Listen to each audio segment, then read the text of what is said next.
अफगानिस्तान में तालिबान के मुद्दे पर आज सर्वदलीय बैठक पर एआईएमआईएम अध्यक्ष असदुद्दीन ओवैसी ने कहा है कि सर्वदलीय बैठक के दौरान हमको हमारे सवालों का जवाब नहीं मिला।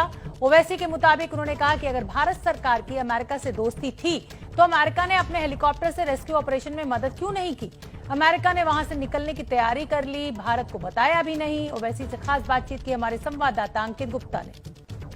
अफगानिस्तान के मुद्दे पर सरकार ने सर्वदलीय बैठक बुलाई है। सर्वदलीय बैठक में एआईएमआईएम नेता असदुद्दीन ओवैसी साहब भी थे। सर, बैठक करीबन जो है 2-2.5 घंटे 3 घंटे तक चली। क्या बैठक के बाद में आप लोग संतुष्ट हैं?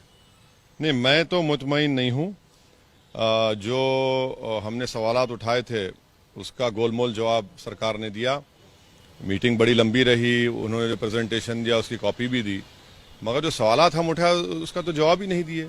भाई आप सिर्फ वेट एंड वॉच कह रहे हैं। भाई वेट एंड वॉच आपके नेबरहुड में हो रहा और आप वेट एंड वॉच कर रहे हैं। अगर हमारे पास कंटिजेंसी प्लान नहीं था, हमने अमेरिका पर बहुत ज्यादा हमने भरोसा किया, और जब ब्लिंकन आए थे आज से 1 महीना से कम टाइम में, तो पार्लियामेंट में जयशंकर साहब ने स्टेटमेंट दिया कि US and India on the same page on Afghanistan. अब भाई ग्रीन जोन से जब अमेरिका निकल जाता है, भारत को नहीं कहता है, और हम अपने एम्बेसी के स्टाफ को निकालना चाहते थे, अमेरिका हमको सिक्योरिटी प्रोवाइड नहीं करता।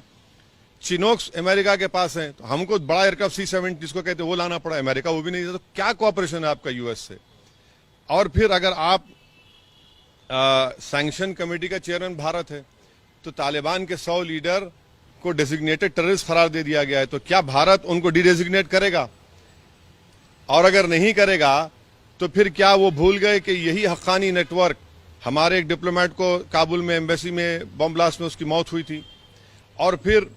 और अगर नहीं करते तो फिर आप यूएपीए में करेंगे क्या? यूएपीए लॉ में टेररिस्ट ऑर्गेनाइज करते हैं। अगर वो भी नहीं करेंगे तो बीजेपी को अपने तमाम स्पोक्स पर्सन को सख्ती से कहना चाहिए कि हर एक को तालिबानी बोलना बंद करे। मैं ये पॉइंट उठाया हूं तो इसका जवाब नहीं है। और लॉन्ग टर्म वीजा आपने कैंसिल कर दिया, ई वीजा के लिए देरी हो रही। हमने जो अफगानी नेशनल वहां पर काम करते थे एम्बेसी में, उनको नहीं लाया। मैंने ये भी पूछा कि अफगानी इंडियन को छोड़कर आपने अफगानियों कितनों को वीजा दिया ह्यूमैनिटेरियन ग्राउंड्स पे, उसका भी कोई जवाब नहीं।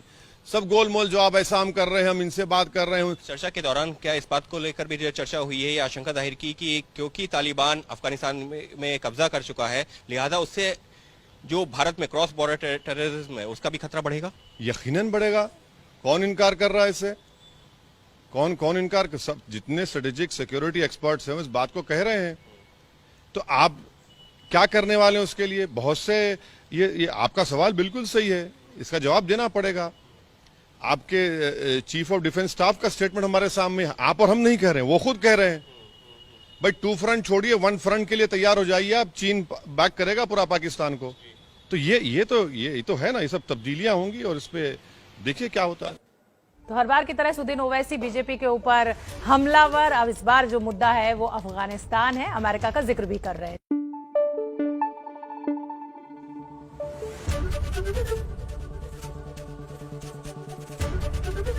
एबीपी न्यूज आपको रखे आगे।